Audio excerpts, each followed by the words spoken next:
Here we go. We are live. Welcome, Astrid. Thank you. How you Good to doing? Yeah, I'm all right, thanks. Good. I'm looking forward to this conversation. Yeah, me too. I'm feeling rusty. It's been a while since I've recorded one of these, so I'm glad that you asked me, how we're going to do the intro and what is it that we want to say? Because I was thinking, yeah, actually, I don't actually know. I'm just going to like flow into it. So I appreciate that. Yeah. Well, I love the way that you said, well, just let's just flow into it and see what happens. So yeah, we don't Mm. need this. Okay, so for those that are listening, Astrid and I became friends on LinkedIn. And we're both coaches in our own right, and I'll let Astrid do her own introduction. But just to kind of kick off this conversation, Astrid made a post about coaching in intimacy, and yeah, it sparked my curiosity. I commented on it, then we had a conversation off the back of it, and yeah, we decided to record a conversation, and it just be literally that, a conversation where we'd unpack the topic of coaching and intimacy. And I'll read the post out in a little bit so you can get the context of what that is. But before I do that, I just thought I'd hand it over to Astrid to introduce herself and yeah, talk a little bit more why this topic and what inspired you to make the post. Thanks, Brinsley. So I am a coach like you, and I'm really interested in um, what happens between a coach and client in the coaching space. So, something that I think we talk about a fair bit in the coaching world and amongst ourselves, but something that perhaps stays a little bit more hidden to the clients and the people that we work with, that sort of is happening and happens in the background. And every once in a while, we might bring that into the conversation. Um, but it's sort of unconscious and it's sitting there and it's between us, but there is so much in it that I think is useful and valuable and critical, really, to humans being humans and what we seek in each other, in our relationships. So that's where this one came from, and it came from, I think it was just a series of experiences with clients that week. That's usually where my ideas come from. They come from what I'm witnessing in the coaching space. Um, some conversations that were deeply, deeply intimate, and you could really feel it. You could feel it physically, you could feel it emotionally, and perhaps one or two that were less so, and what difference that made, where there was a lack of intimacy or perhaps more barriers in between the individuals to reaching a depth of intimacy. And so it just got me thinking about that. And yeah, so I wrote the post, and it was great to get your insights. I love the way you really engage with topics when you engage on LinkedIn. It's not superficial. You can tell that you're really deeply thinking about the topics. And yeah, your comments made me think. So thanks for that. Thank you. Yeah, lots of nice points there. And yeah, it's always fun to engage in your stuff. It does get me thinking and yeah, to the point where I run out of characters in the LinkedIn comments thread. So yeah, that's how much it gets me thinking. All right, there was some interesting points there. I'm just going to make a couple of notes actually while we're speaking, so I can remember to go back to it. There's something about when there's a lack of intimacy, and then you actually said, "Oh, well, maybe there's some barriers there instead." And I think that would be useful to kind of unpack at some point as well. But before we do that, also, I actually want to read the post out just briefly so people can get a bit of the context of where this came from. And yeah, here's the post. I got it up, and it said, "Coaching is intimate, not romantic but real. The kind of intimacy that comes from being seen without the armor. It's when you say the thing you've never said out loud, where you stop performing just for a moment and notice what's underneath. But intimacy can feel awkward, unfamiliar, and a bit risky. So we joke, we deflect, we stay in our heads sometimes. The coaching space can be the first place someone practices showing up fully. No mask, no script, just them. And when they do, they start doing it everywhere else. Because intimacy isn't a luxury in coaching or a byproduct. It's the actual point. It's what makes the work work. And when on the very rare occasion where there is no intimacy, it can feel lifeless, performative, and dare I say, boring.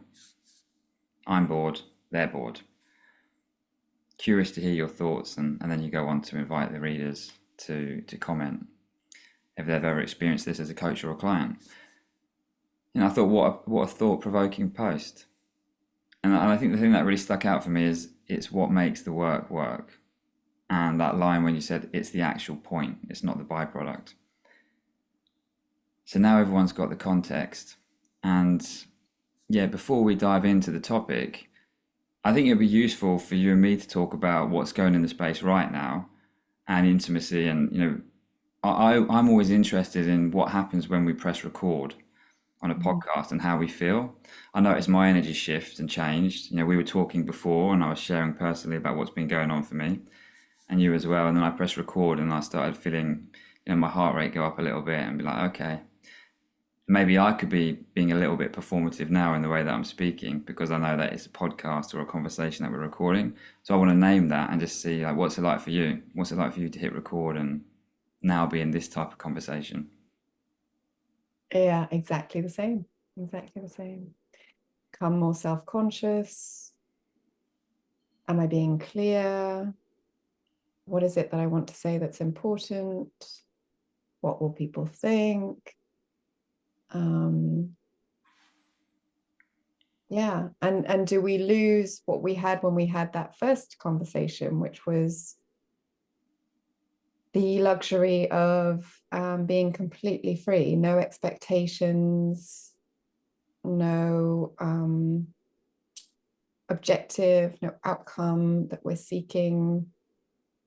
And now suddenly we're recording, and so people might listen, maybe my mom will listen. And therefore it's not intimate anymore. It's not just ours, or maybe it is intimate, but in a different way. And that does shift and affect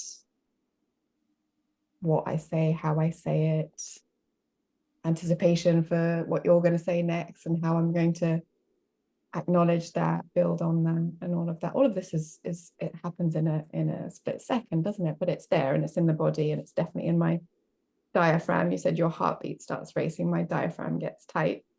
To acupuncture, my acupuncturist is always looking there into the, what is it? It's the psoas muscle, I think, that's there in the diaphragm that holds lots of tension. So yeah, absolutely. Thanks for naming it. Thank you for sharing as well. Yeah, going with that.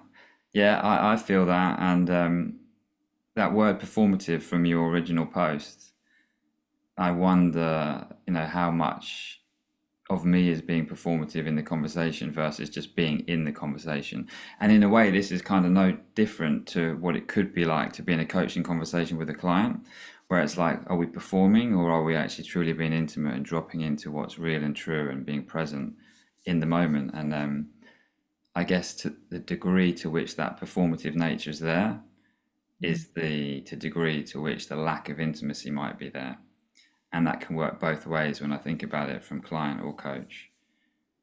But yeah, for me, if I was going to be completely honest about, jumping on the call, I was like, oh, well, I feel a bit unprepared. I want to say things that are concise and precise, and I want to know what I'm talking about. And then I was like, I've got no pictures up in this room. I'm moving around a lot at the minute. So I was like, oh, I bet Astrid's going to have a nice background and it's going to look professional. And I'm going to have this kind of sort of cracked den background. So I was like, oh, that was concerning for me. So that was all coming up, but I'm glad to get that off my chest, and then we can just dive into the topic. But that's me being intimate and honest with you about what it's like to hit record and all the doubts that that come up. Yeah. Well, that is the topic. We're on topic already, I think. I think it's great that you shared that. And it's interesting because as you're talking about that, my urge to reassure you, tell you that you're brilliant anyway coming in. I know that whatever you say is going to be succinct and sharp and of value. And to tell you that we have literally just finished our refurb that has been 8 years in the making, that that's the only reason I have pictures behind me because for the first time in 8 years, I've actually got a nice space to work in. So yeah. And am I doing that because I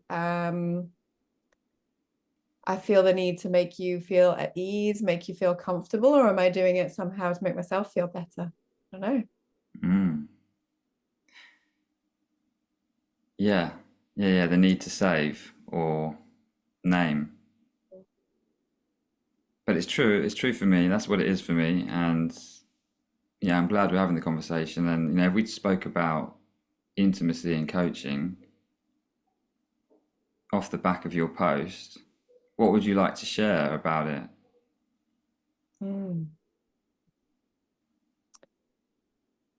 There's so much. I don't know where to start to make the kind of the key points that are, I think, most important to me. I think that what you picked up on, it's the actual point of it, is an important one.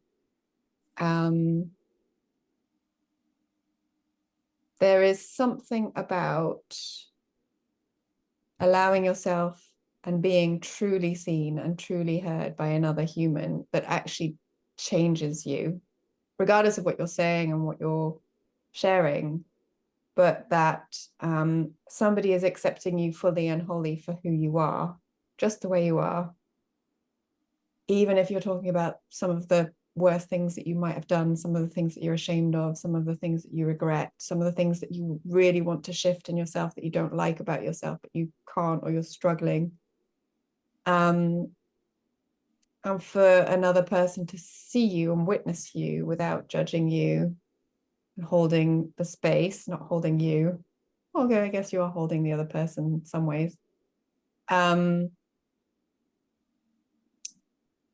Actually, that in and of itself is the change maker, is a change maker.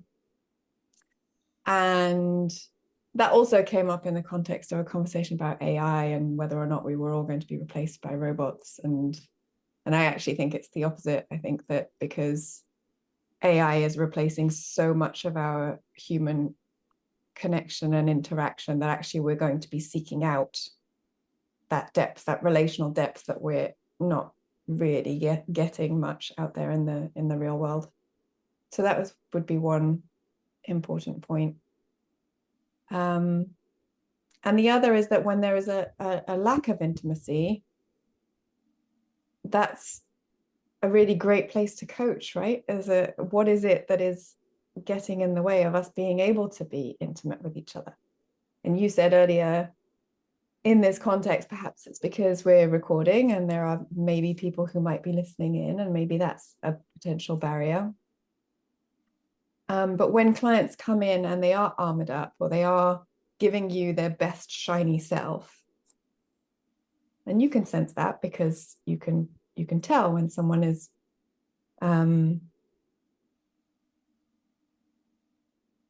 I suppose holding back and holding themselves back. Can you tell? I don't know. I feel like I can tell. Maybe that's an assumption. Then there's a really interesting exploration as to why that is, and how that then appears in other parts of their lives. So if they're a leader, I do a lot of leadership coaching. If they're being really guarded with me and showing me only their shiny side, then are they doing that everywhere else? And what does that do to their ability to connect with their people and their teams? And don't get me wrong, these are great leaders. These are people who are deeply thoughtful and caring and intelligent and qualified. So what we're not saying that is bad leadership. What we're saying is that if that is how they are operating outside of the space, then maybe they're compromising on their ability to connect human to human with their teams and the people around them. And what might it look like if they weren't? And you can start practicing in the coaching space. What might it look like if you were to reach a deeper level of honesty, intimacy with me right here? What would that look like? Mm. To do differently? What would you tell me? Mm. And do you ask that question? Sometimes, yeah. Mm. Do you? I don't think I've asked that specific question. Not in that way. I think my brain's quite literal, so I'm trying to think of it in a different version. But often in contracting, actually in groups, the question that I come back to is what would it be like to create a context of honesty? What does that actually look like genuinely? And then we talk about what honesty is for us, and then how can we demonstrate that right now? So there is a version or a way that I might do that in the contracting. But something that I really liked, I mean, there was so much in there. I think this, I'm just going to pick up on a couple of points. There was the acceptance, which you mentioned at the start about intimacy, and sometimes that's the beginning of it. Just accepting someone for who they are, not judging, and them to be able to share all of their shame and all of the stuff that shows up for them that they're worried about. Then you spoke about AI and the shift to us desiring human connection because we're lacking that in everyday life. And I think AI is only going to amplify that. I think that's what you're speaking to. And I would agree. And then there was also using the lack of intimacy as an actual topic to unpack in the coaching, which I thought was brilliant because, like, having the confidence to name that as a coach is what I think quite a few coaches may or may not have. But to lean into that, like you said, and say, well, what would that look like? Yeah, I think that's brilliant because then you can unpack it further and then discuss if that's actually happening in their leadership or in their relationship or in their business or whatever the topic is. How does it play out for you when you ask that question to leaders? Mm. Depends. Sometimes it leads to confusion because no one has ever asked them that question before. Sometimes, well, what is it that you want to know that you don't already know? So they'll play it back to me. And or they might assume that I want to talk about their private lives because if I'm commissioned or if they come to me for leadership coaching, despite all of the contracting around this is a holistic process, it's all about, you are a human with lots of hats, and your life is not easily compartmentalized. Everything that's going on for you is relevant in the space. Despite all of that, some people might take some time to lean into that, might stick to work topics for a period of time. And so if I ask that question, they might assume that I want to know more about who they are as a person, their personal life. But actually what I'm trying to get to is who is the person behind the title, not in terms of what your personal life looks like, but who you actually are. And for those who I think are the most guarded, many of them, and I perhaps should also include myself in that, because I think until, I don't know, maybe the last 7 or 8 years, I probably wouldn't have been able to answer that question for myself either. Who are you? Because I was so busy trying to mold myself to, whatever I thought the world around me needed me to be. But I was in a more of a, what's the difference? It's all the same stuff. A kind of, people pleasing mode. That I probably would have crumbled if someone had asked me that question. And even now, I'm sort of trying to figure out and wade through it all and go, okay, is that really me? Or is that just a habit me? Because that's what I've learned and that's what I've practiced. And sort of shedding some of that skin and creating new, and allowing another layer to come through. I don't know. Where am I going? I'm getting a bit lost. Do you mind if I jump in with you? Yeah. So And also feel free to grab the reins and ask me questions because I'm used to doing this podcasting roles. This is all I know. So now I'm kind of like interviewing you and I'm like noticing that you asked me a question and I was like, okay, I'm going to bring this back to you. So feel free to interview me as well equally. But yeah, the question I was like really curious about is, you said you ask leaders, what would it be like to show up more of yourself in this minute? And I was really curious about how that goes. And you were speaking about, well, they might not have ever been asked that question before. And sometimes the assumption is that they think that you want to know about their personal life. And that's not really what you're getting at. It's like, who are you underneath all of this? And I don't know if you said this, but it feels like you did, or at least I'm interpreting it this way. It's like, what can you say right now that is real and true? Like, what is coming up for you right now? What are you actually feeling? What are you noticing in your body? What assumptions might you be making? What doubts or fears might you be have? Because there's the autopilot that I think we can drop into, and then there's the actual stuff that's going on for us.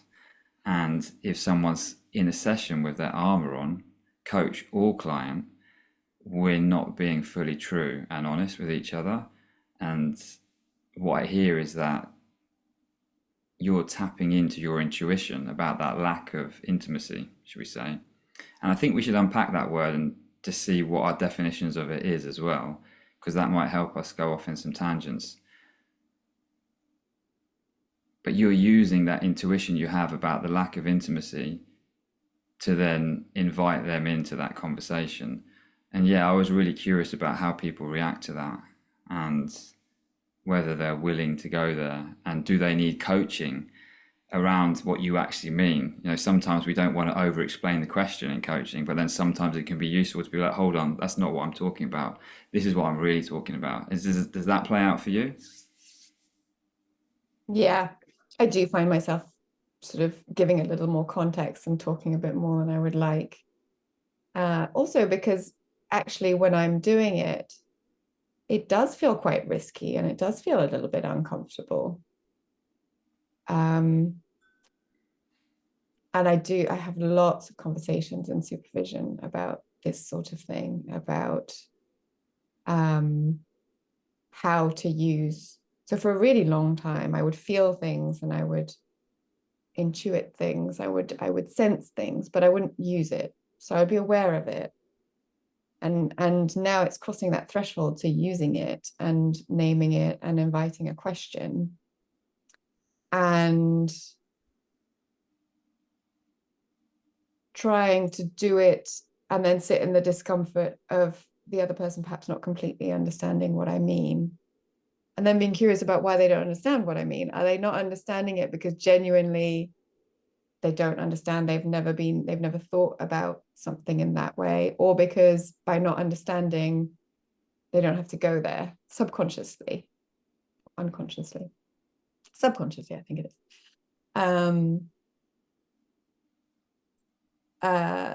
So sometimes I'll explain, sometimes I'll ask, which is a trick I learned in supervision, but to say, well, what do you think I mean? What does it mean to you? Which usually invites a smile or a giggle and, oh, there she is again, not answering my questions.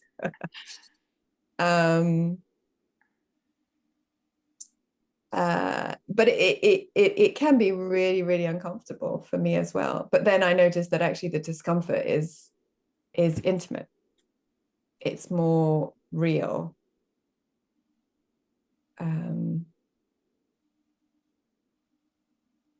And perhaps the next evolution is to share that, is to say, look, I'm trying to invite a different kind of conversation here, and I'm noticing that I'm a bit nervous about it. I'm not sure how you're feeling about that invitation to go, but you've got to kind of judge from the coaching perspective. Am I taking you into that because that serves me to alleviate my discomfort, or actually do we need to keep the conversation around the first level of inquiry? And all of that's happening in your head at the same time. So for me, it's still quite a cognitive process. I'm still learning. I know there are lots of people out there who are doing this really well and really skillfully, and who have the language and um, the practice, the depth of practice, that this sort of thing comes much more naturally. Mm. How is it for you when you go there? When I go there, where are we talking about? Well, I guess the first level, when you're noticing that perhaps there's a lack of intimacy, and you said you wouldn't use the same question that I did, but you have a way in contracting. So I wonder, when that pops up in the coaching, how do you invite it, and then what happens to you as you're inviting it? Mm. Yeah, and I liked your question, so I probably would use it now. I've noted it down, but yeah, I don't think I've ever labeled it or used it in that specific way. For me, I was thinking of a couple of examples when we were talking. One when I was a client actually, and one when I was a coach. And I remember coaching a lady. We're talking about her business, and I was asking her some questions about it, and I got this feeling that she was just reeling out marketing speak to me. I kind of knew it anyway because I read her website and I knew her like taglines and her language. And you said earlier, oh, maybe it's an assumption, and I was thinking, oh, I don't know. I think I think a lot of the time a coach knows because we, like you say, we feel it in our body.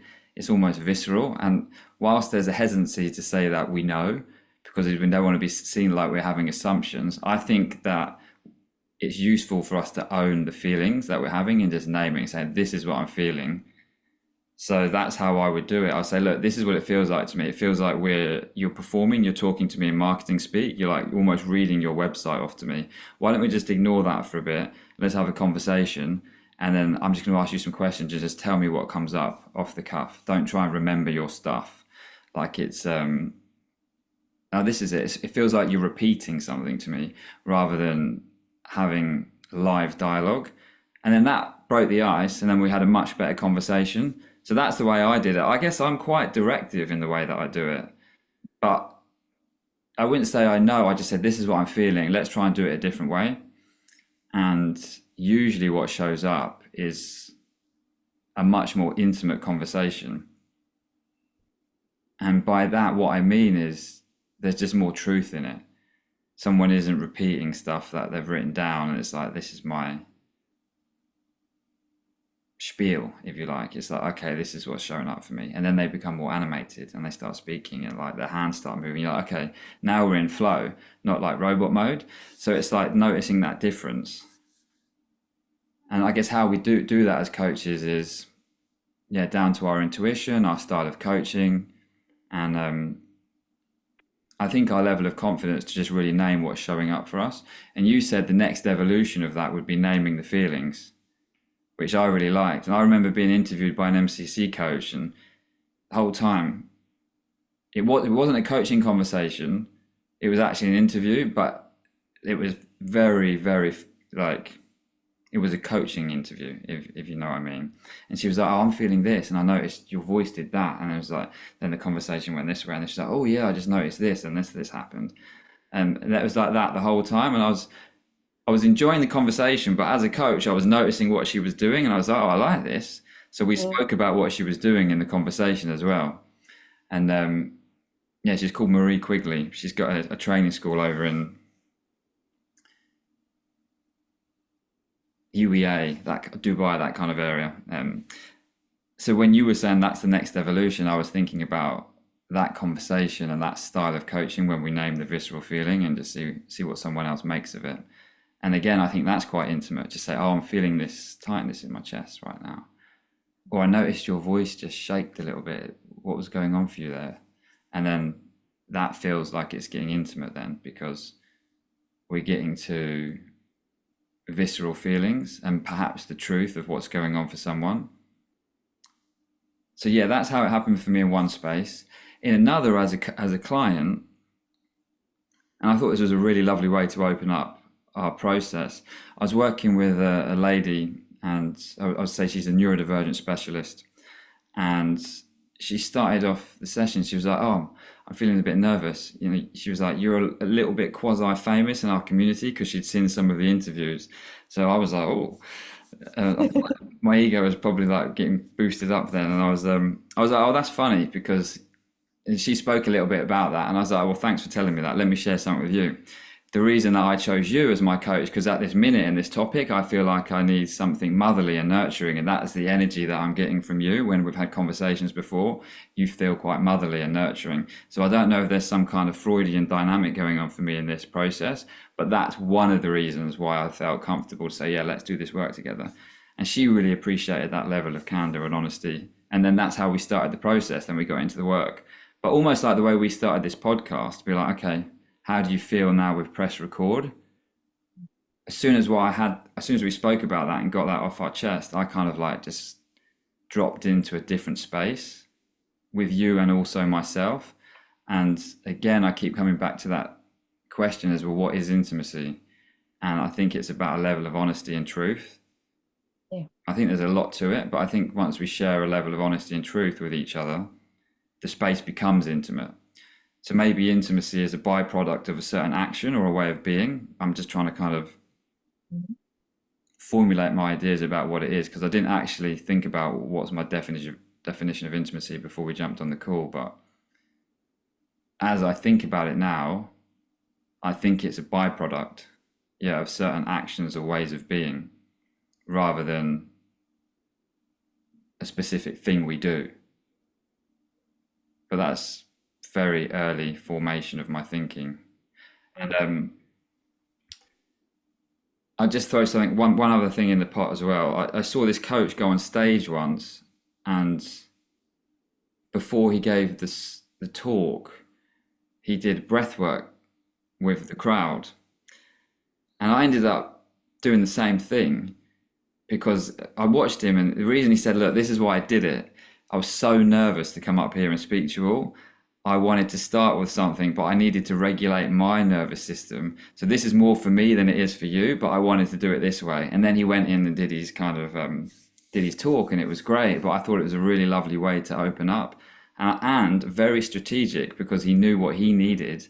And instead of just doing it, he was honest with his audience and say, "Look, this is what I did. This is why I did it. And now this is where I am." And I think that creates a level of intimacy between him and his audience. And it certainly did for me when I did some public speaking and I spoke about the feelings in my stomach and what was coming up for me and how my palms were getting sweaty when I was on the chair. For me, I love that because it's just leading with truth and honesty. And again, it's creating intimacy. So yeah, those are my my thoughts. I don't remember what your question was, but those are my thoughts at the minute. Yeah. Curious to I hear what love you the think of anything. examples, the two examples that you used. Um, and I think that going to the example of with your coach, with the person that you engaged, I think that coaches get there a lot quicker, don't they? Because there's a different energy when you talk to a coach, even the first time you connect on LinkedIn and then decide you're going to have a conversation, you pop onto a call.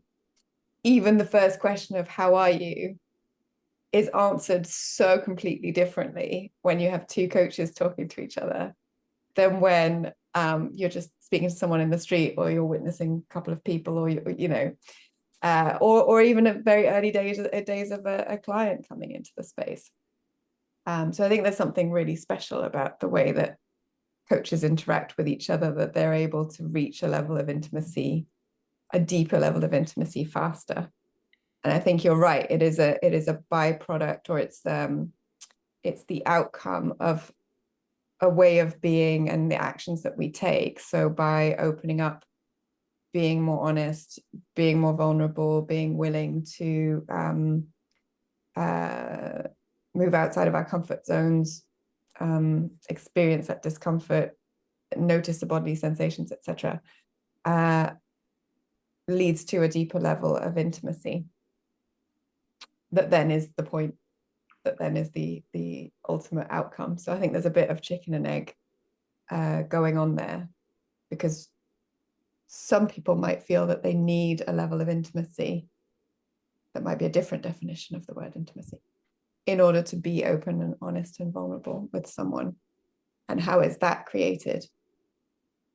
Is that something less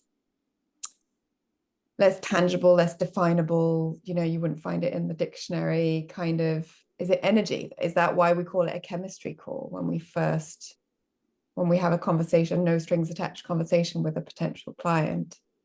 Because we are looking for energy, chemistry. And is that also part of intimacy? Are there people that we feel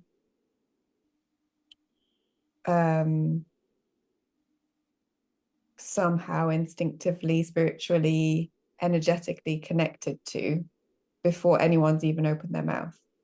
There's lots of science on this, isn't there, about like face shapes and expressions and things that we feel safer in some people's company than in others, and drawn to certain faces and drawn away from others.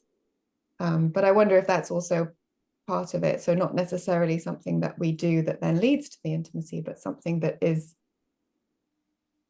there. And I don't know how to describe that, but something like that. Yeah, I think you're onto something. Someone once said to me, and I guess we're talking around intimacy now and the topic of like definitions of it, and I guess we started with intimacy and coaching, but then also it's useful to just go out a little bit wider than that and be like, well, what's intimacy in general? Because maybe there's different types of intimacy as well. I imagine there is. I'm not well read on the subject actually, or done much research into it. However, when I think about intimacy in coaching, it's the ability to trust and be genuinely honest with each other and feel safe enough to do so. To, like you say, go to a deeper level in the conversation or the topic we're exploring. But then, yeah, that's like you said, that maybe there's something already there before we've even, I explored the idea of it being a byproduct of actions or a way of being, but maybe there's something already there, which is energetic. Someone once said to me that they thought intimacy was what happens in between. It's the silences and in the eyes. And we weren't really talking around specifically in coaching. So, then we start to get into the realms of like romantic intimacy and what that means, or intimacy between parent and child, which is a different type of intimacy. So yeah, I think you're right. I think there's a level of frequency that people are operating on, and we might be drawn to that if we were going to use different words. You said energy. But sometimes I don't know if it has to be a match in the sense that we're on the same frequency. Someone might be drawn to the frequency of the other person. Like, oh, I want some of that in my life, that calmness. Or the cadence of ways someone speaks. I remember noticing the cadence of the way that someone was speaking and the tone and how it really regulated my nervous system. I felt like I was coaching in a completely different way with this specific client because of the cadence of the way they spoke. It was slow and every word was really thoughtful. And not to say that I think it's better or worse, I just noticed the impact it was having on me. And I could feel how I might be drawn to more of that, more of those types of conversations or that type of energy in clients. So where am I going with this? Yeah, I think you're right. I think there is something else in there that's energetic.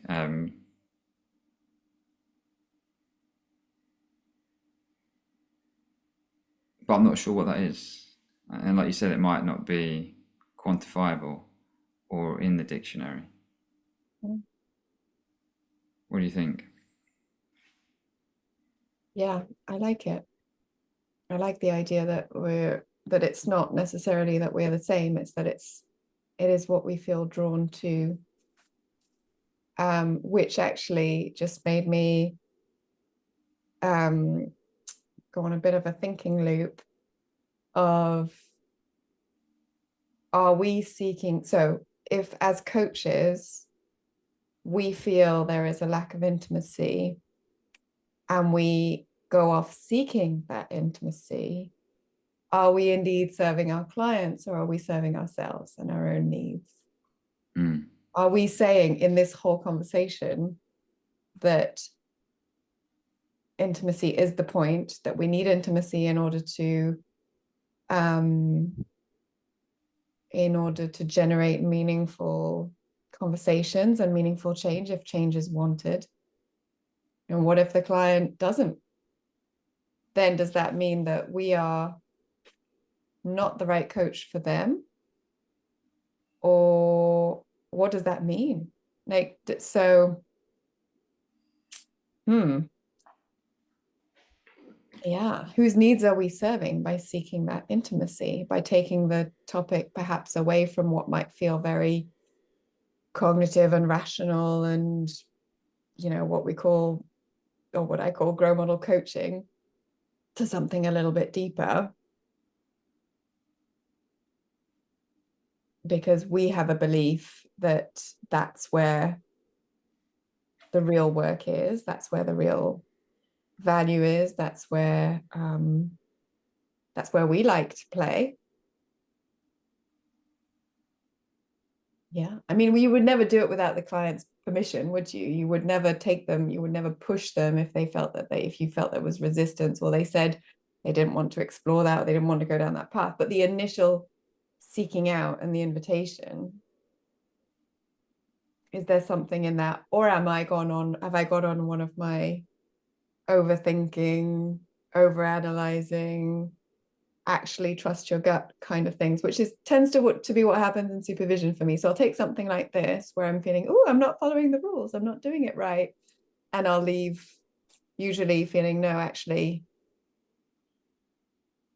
you've got something, that's how you coach, go for it. So I don't know. I'm following you. I'm following your idea and your question. And yeah, it's a good one. Whose needs are we serving?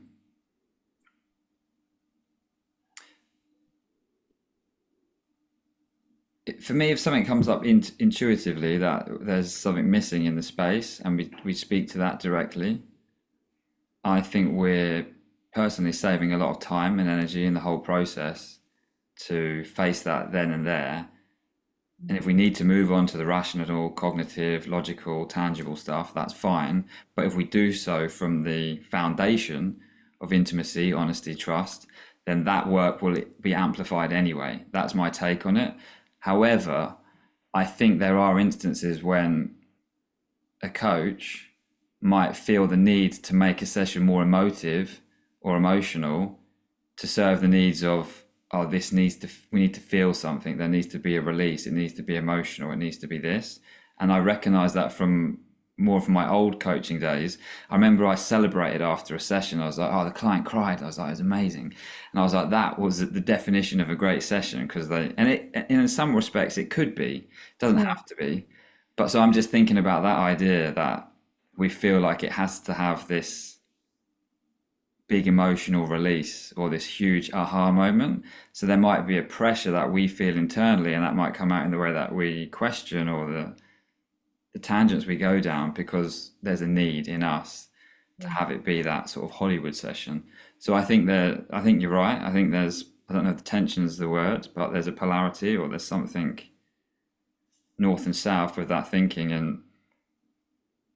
And again, I always come back to this idea at the minute of these tensions and these polarities, and then I start questioning the idea that it's never one or the other. So it might not be mutually exclusive, that, oh, it's just my intuition. It could be a little bit of that as well. And I think it's more that. I think it's more in the grey zone, and then it's to which degree is it one or the other. I don't know if it's ever fully one. Don't know. What do you think? I agree completely. It's never just one thing over the other. It's always more complex than that. but we like black and white, don't we? The brain likes to hook on to something and clarify something and tick it off the list almost, because okay, I've thought about that and now I'm gonna choose this option. And staying in the gray means that nothing is ever completely shut down or completely closed off. So I agree with you completely, and still very frequently find myself being pulled one side or the other, and somehow usually ending up landing in the middle. But yeah, really noticing that when things aren't clear, the urge and the desire to pick one, to be on one side or the other. And there's a lot of that out there. There's a lot of that on LinkedIn. There's a lot of preaching and this way or that way. I saw a post the other day on, this is perhaps a tangent, maybe I can link it to intimacy somehow, but how coaches should not ask the question, and what does that look like for you? And I'm thinking, I use that question quite a lot. What's wrong with that question? But yeah, everything is contextual, isn't it? And actually there's quite a fair bit of research out there that it's not about, I think this is relevant to intimacy, it is not about the words that you use in the question that you ask, but the intent of the question. So where we once thought that why questions should go out the window because they are somehow accusatory, which I don't believe anymore. If your intent is to explore with curiosity how something came to be the way that it is, then asking a why question is fine, because the intent that goes with it is to lead to an inquiry. Anyway, I'm not going to be able to link it back to intimacy, but I think the point about you know, black and white thinking and being on one side or the other is yeah, it's quite prevalent. And I think it's why I'm also not losing, but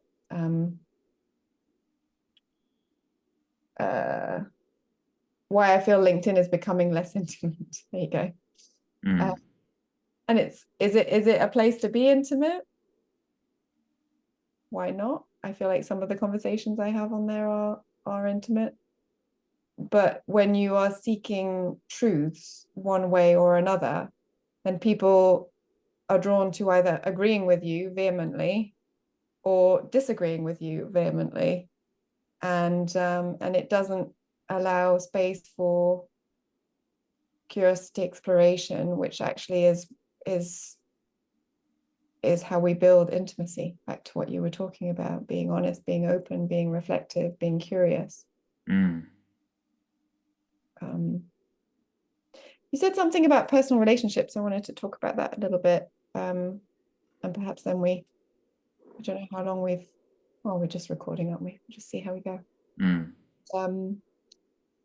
I think there is and something about the energy. So I'm thinking more about friendships right now, and how I have lots of friends who I consider to be close friends, very close friends. But some of the relationships are more intimate than others. And what is it about those relationships that make them different?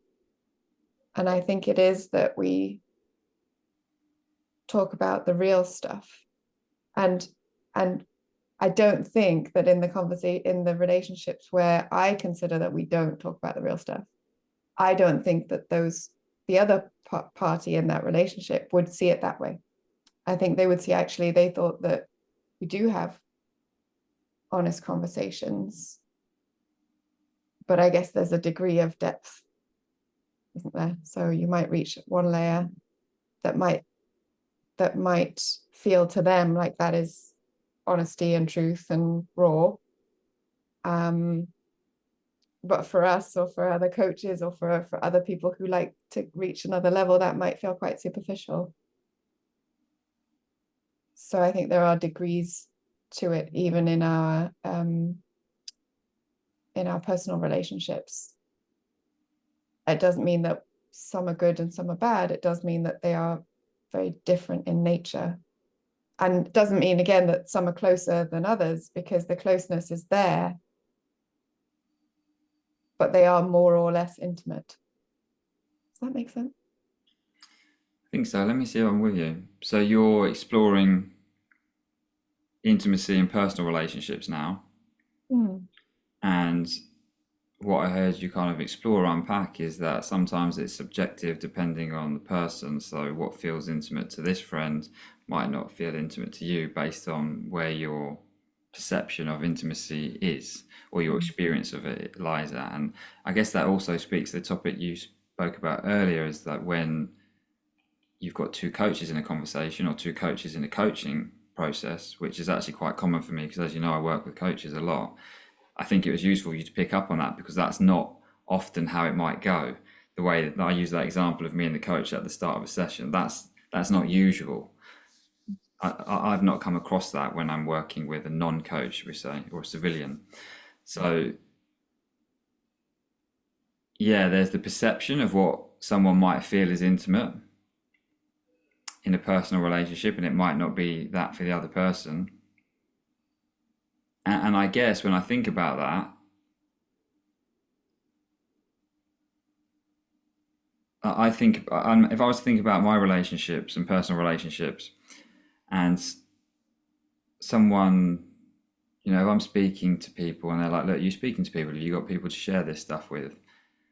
And I'm like, yeah, to a degree, but there are certain specific people I will seek out to speak to. Not necessarily always coaches, but pretty much mostly, because I've got a lot of coaches in my community and network now. So I almost know that I'm going to get a certain type of conversation with one person over another person who are both friends. And because that specific conversation serves me in a certain way, it gives me what I need: honesty, space, to be non-judgmental, just unpack something without too much advice giving or saving. I will go to that person or those group of people. But then what happens then is, I guess that will create less intimacy between me and this different group of friends, Mm-hmm. we call it. Yeah. And maybe there's some assumptions and maybe there's some clunkiness that I would need to go through to kind of invite those type of conversations to show up in those spaces. But in my mind, at the time, I need a shortcut to a solution. I need support. So it's so much easier for me to go to where I get the support, the type of support I want, rather than to go through this sort of clunky uncomfortableness and maybe disappointment with a different group of friends because I didn't get what I needed or wanted. And yeah, I mean, as I kind of like play that out in real time,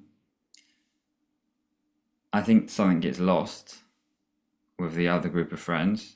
An opportunity gets lost.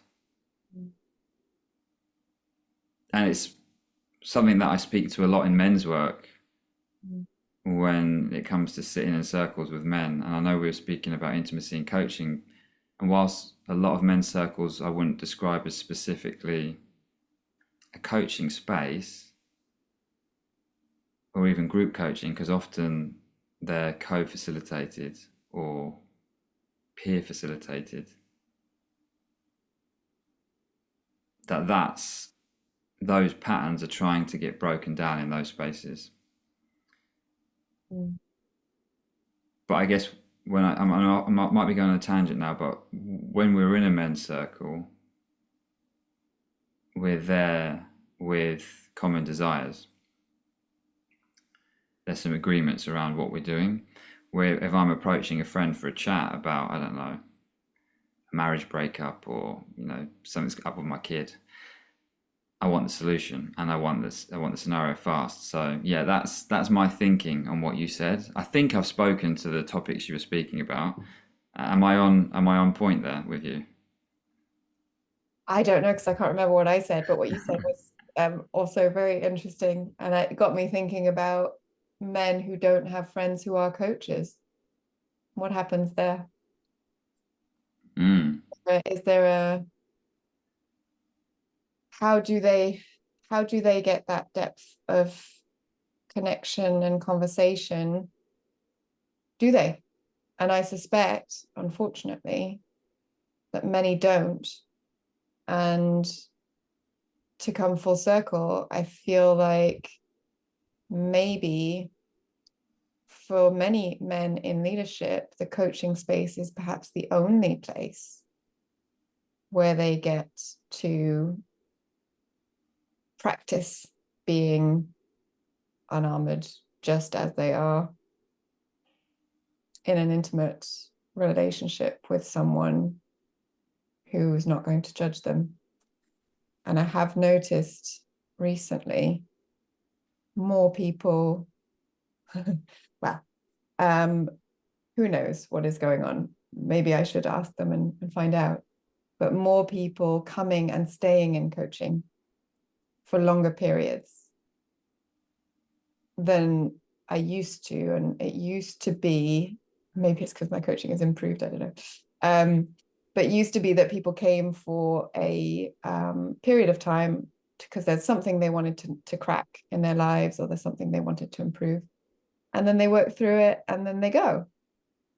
But more recently, in the last couple of years, I've noticed a lot more people staying, men and women. So this is not a gendered comment, but coming and staying. And I think that it goes back to where we started, which was that need and that seeking for of deep human connection that is dwindling outside in the real world. Yeah. Mm. How lucky that you have so many wonderful friends around you that you can go to have those types of conversations. And I feel like I do too. And it's something very special about group supervision as well, isn't there, where you make those connections with people in that way. But I don't think everybody has that. No, I think you're right. I think you're right. And if I was kind of adding my thinking to what you just said,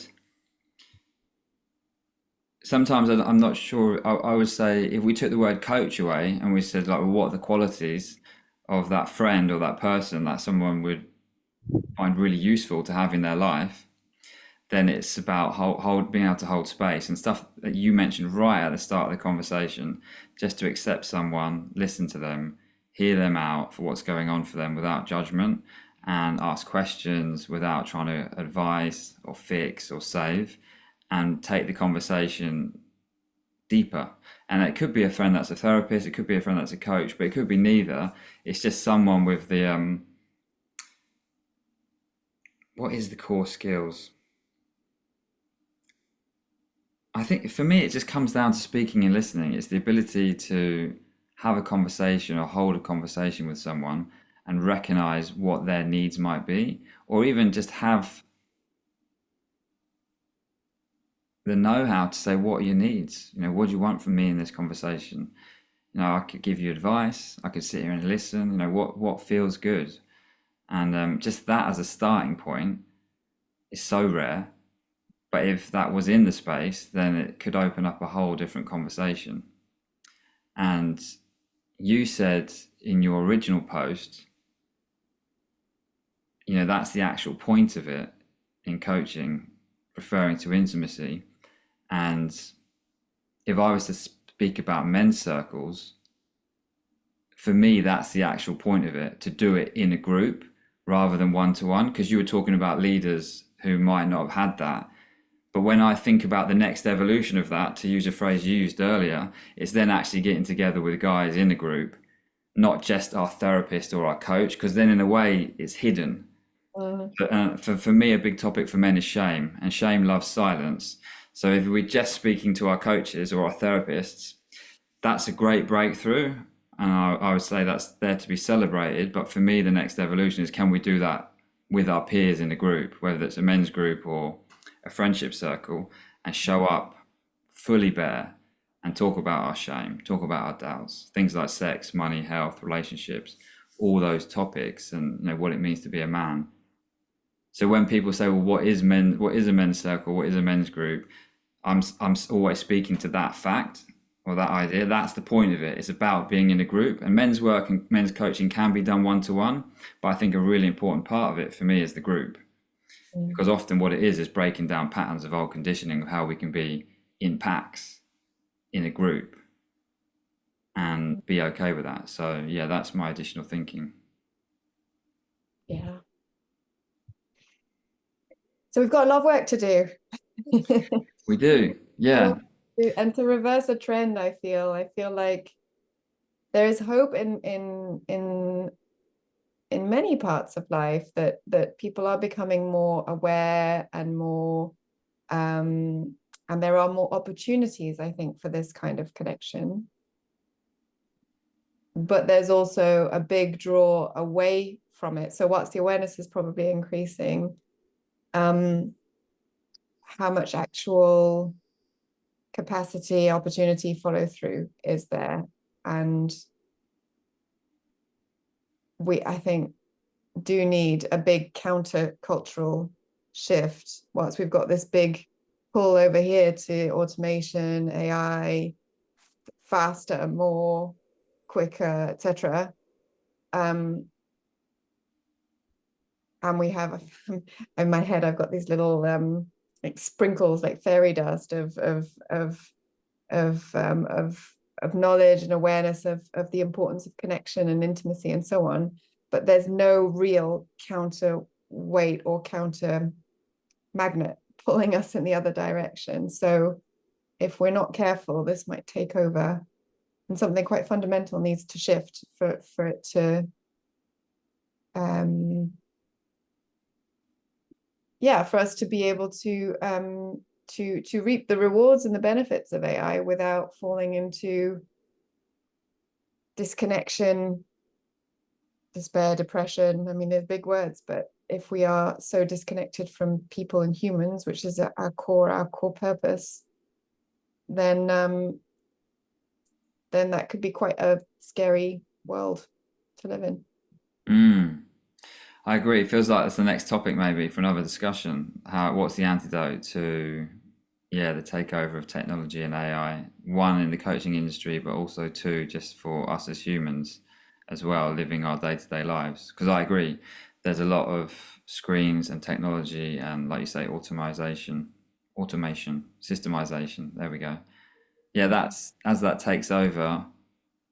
Do we lose something? Do we gain something? I think it's how we leverage it. But yeah, I'd love to unpack that a bit more and talk more about how AI is disrupting the coaching industry and what type of coaching it will replace. Because I think it will, and I think it is.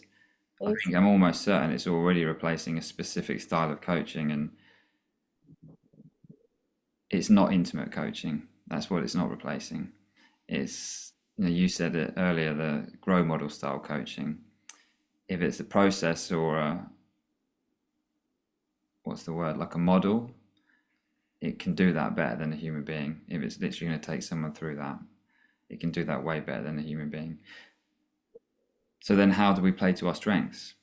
And in playing to our strengths, I think there's a lot to gain from coach and client in leaning more into the human side of coaching. Yeah. So how do you feel about how that conversation went? Good, I think. There's a big chunk when I went off on a tangent about LinkedIn that I think is probably not relevant. But I think that all of the themes that we wanted to surface came up quite naturally. In my mind, we're still recording and live in the podcast, but maybe if you've gone off into like this, we've cut or not. No, let's keep it. Let's keep it, because this is it. This is genuine, isn't it? This is what happens behind the scenes. And yeah, I'm really curious about what lands, what people felt Uh, inspired is probably the wrong word, but what they felt drawn to in terms of ideas. And if they have any of their own, I'd really love to hear about experiences from other people of when there is a lack of intimacy in a coaching relationship, how it feels, what they do about it, if anything, and any stories of kind of what happens on the other side. We didn't talk about that much, did we? We talked about a little bit at the beginning about how we might approach it, but what we didn't do is talk about what's beautiful on the other side when somebody does actually make that transition. Maybe that's another conversation. So yeah, I guess what we've put out there is it really was just a conversation. And we had a pre-chat and we had some thoughts in there, but we didn't have a piece of paper. We didn't have some specific questions. What came up came up. And yeah, I'm curious to learn from others. I wish we could have had other people here with us bouncing off us, but maybe we can do that after the fact. Yeah, I agree. It's interesting to see where it went, and we ended up talking about personal relationships and men's work as well. So that was intriguing for me. And yeah, I felt quite energized by the conversation. I think there was something for me got switched on, and it was the fact that we were recording. I think that at first there was a level of like nervous energy at the start, and then it was like, okay, I'm in this, and this is a really interesting conversation. I want to keep going. So I like the way that I feel in the conversation and the ideas. And if I was to kind of zoom out and think about it as a whole, I'm like, okay, so did we cover all the topics or the points that we may have wanted to? I think what is intimacy and what does it look like in coaching is probably the two core topics, and then everything else is like tangents off of that. But yeah, I liked what you said as well about, what's on the other side of that. What does it look like? I'd be curious to hear from clients about their experiences, because we're obviously two coaches. Now I'm starting to think, what would it be like to have conversations with clients and say, hey, what was it like in the process? When did you notice the intimacy go up a level? What was it that cracked it? All of those kind of questions. I'd love to hear from them and have that as part of the I'm just thinking out loud, if there was a montage of like intimacy and coaching, it'd be like people talking about their experiences. I think that would be really useful, because we're obviously speaking it from the coaching perspective, even though I'm speaking also from the times when I'm a client, but a trained coach, and it's different. So yeah, that's curious for me, as well as your question about what the wider community has to say about it. Yeah. Oh, I love that. I wonder if there are any brave listeners who are clients of either of us who would be willing to share what they thought publicly or not publicly and behind the scenes or in a conversation in the next session, maybe. Uh, where did you feel, the question you asked was, where did you feel there was a shift where intimacy reached the next level, and what was it that made it possible? Yeah, that'd be fascinating. Yeah. Yeah, and with the risk of going down another tangent, sometimes I'm wondering if there's ever really one thing. Sometimes we speak about these sledgehammer moments or these aha moments, but sometimes it's just this slow unfolding of trust that happens when we just show up and keep doing the work and having the conversations. And I think it's this, again, that sort of black and white thinking that I'm bringing in here, but I think there's stuff in between as well. Yeah, but I loved it. Thanks for inviting the conversation. Well, thank you. Thanks for engaging with the post and starting it all off on LinkedIn. So, yeah, thank you. I will stop there.